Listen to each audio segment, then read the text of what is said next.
శంషాబాద్ లో లంచం తీసుకుంటూ ఏసీబీ అధికారులకు చిక్కాడు డిప్యూటీ ఎంఆర్ఓ. కొంగరకల సివిల్ సప్లై శాఖలో పనిచేస్తున్న రవీందర్ నాయక్ రేషన్ డీలర్ నుంచి 20,000 తీసుకుంటూ ఉండగా అధికారులు రెడ్ హ్యాండెడ్ గా పట్టుకున్నారు.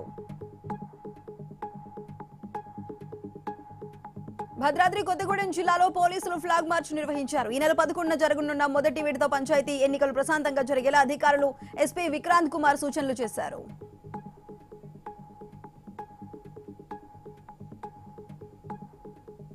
పెద్దపల్లి జిల్లా రామగుండంలో బీఆర్ఎస్ పార్టీ శ్రేణులు విజయ్ దివస్ కార్యక్రమం ఘనంగా నిర్వహించారు. పట్టణంలోని తెలంగాణ అమరుల స్తూపానికి నివాళులర్పించారు. తెలంగాణ కోసం కేసీఆర్ తన ప్రాణాలను సైతం లెక్క చేయకుండా దీక్షను చేపట్టారని గుర్తు చేశారు. వరంగల్ జిల్లా మాదన్నపేటలో అయ్యప్ప పంబ ఆరెడ్ మహోత్సవం ఘనంగా జరిగింది. కేరళ సంప్రదాయబద్ధంగా పూజలు, వాయిద్యనాదాలు, ఊరేగింపులు జరిగాయి. బ్రహ్మశ్రీ శంకరన్ నంబూద్రి ఆధ్వర్యంలో స్వామివారికి అభిషేకాలు నిర్వహించారు. భద్రాద్రి కొత్తగూడెం జిల్లా ఇల్లందులో మొదటి విడత ఎన్నికల ప్రచారం ముగిసింది. రేపు తొలి విడత పంచాయతీ ఎన్నికలు జరగనున్నాయి.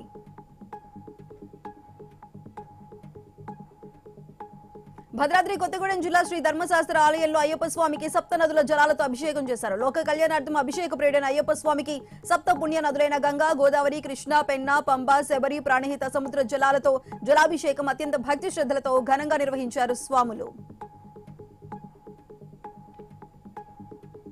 పంచాయతీ ఎన్నికల్లో బీఆర్ఎస్ మద్దతుదారుల గెలుపు కోసం విస్తృత ప్రచారం నిర్వహించారు. మాజీ ఎమ్మెల్యే వనమ వెంకటేశ్వరరావు కేసీఆర్ నాయకత్వంలో తెలంగాణ రాష్ట్రం అన్ని రంగాల్లో అభివృద్ధి చెందిందన్నారు. కొత్తగూడెంలో బీఆర్ఎస్ మద్దతుదారులు అధిక సంఖ్యలో గెలుస్తారని చెప్పారు.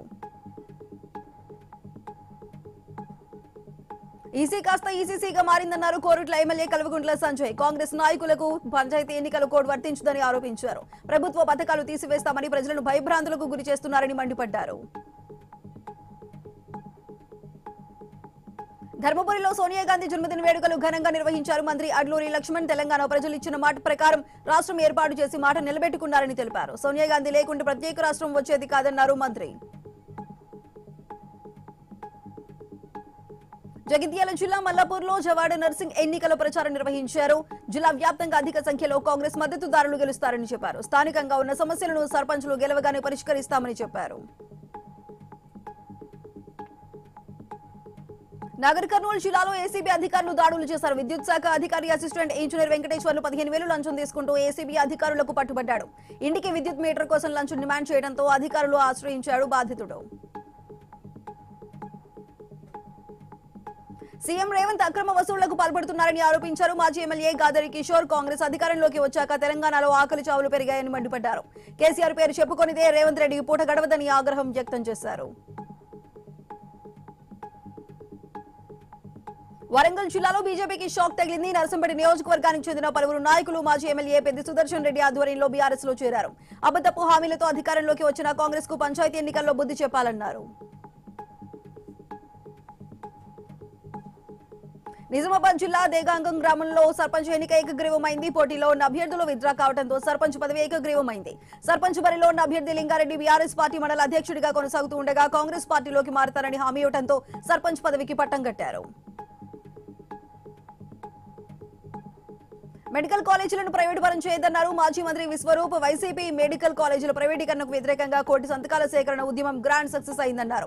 5,000 కోట్లతోనే 12 మెడికల్ కాలేజీల నిర్మాణం పూర్తవుతుందన్నారు. సంగారెడ్డి జిల్లా గడ్డపోతారం పారిశ్రామిక వాడలో అగ్ని ప్రమాదం సంభవించింది. లూసెన్ పరిశ్రమలో మంటలు చెలరేగడంతో చుట్టుపక్కలకు వేగంగా వ్యాపించాయి. ఈ ప్రమాదంలో 2 కార్మికులకు స్వల్ప గాయాలయ్యాయి. ఘటనా స్థలానికి చేరుకున్న ఫైర్ సిబ్బంది మంటలను అదుపు చేశారు. Balanagar lifts trade private limited కంపెనీలో జరిగిన దొంగతనం కేసును పోలీసులు ఛేదించారు. నిందితుల నుంచి 2,27,000తో పాటు బైక్, వెండి గాజులు స్వాధీనం చేసుకున్నారు. జగద్గిరిగుట్టలో ఉండే వంశీకృష్ణ, మఠ భరత్ ముఠాగా ఏర్పడి దొంగతనాలు చేస్తున్నారని చెప్పారు. పలు పోలీస్ స్టేషన్లలో నిందితులపై 4కు పైగా కేసులు ఉన్నాయని డీసీపీ వెల్లడించారు.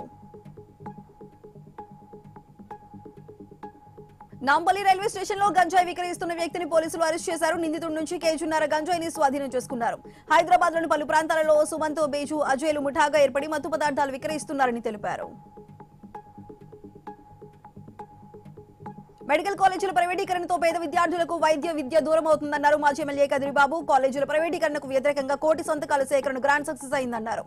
ఇప్పటికే కూటమి ప్రభుత్వం తన నిర్ణయాన్ని వెనక్కి తీసుకోవాలని డిమాండ్ చేశారు. పాస్టర్ ప్రవీణ్ పగడాల ప్రమాదానికి గురైన ప్రాంతాన్ని పరిశీలించారు. Telangana SC finance corporation chairman Pritam Praveen మరణ విషయంలో న్యాయం తప్పకుండా జరుగుతుందన్నారు. పోస్ట్ మార్టం రిపోర్ట్ లో మద్యం సేవించినట్లు వస్తే ఆ రిపోర్ట్ ఎందుకు బయటపెట్టలేదని ప్రశ్నించారు. ప్రవీణ్ పగడాలది తాము హత్యగానే భావిస్తున్నామని తెలిపారు.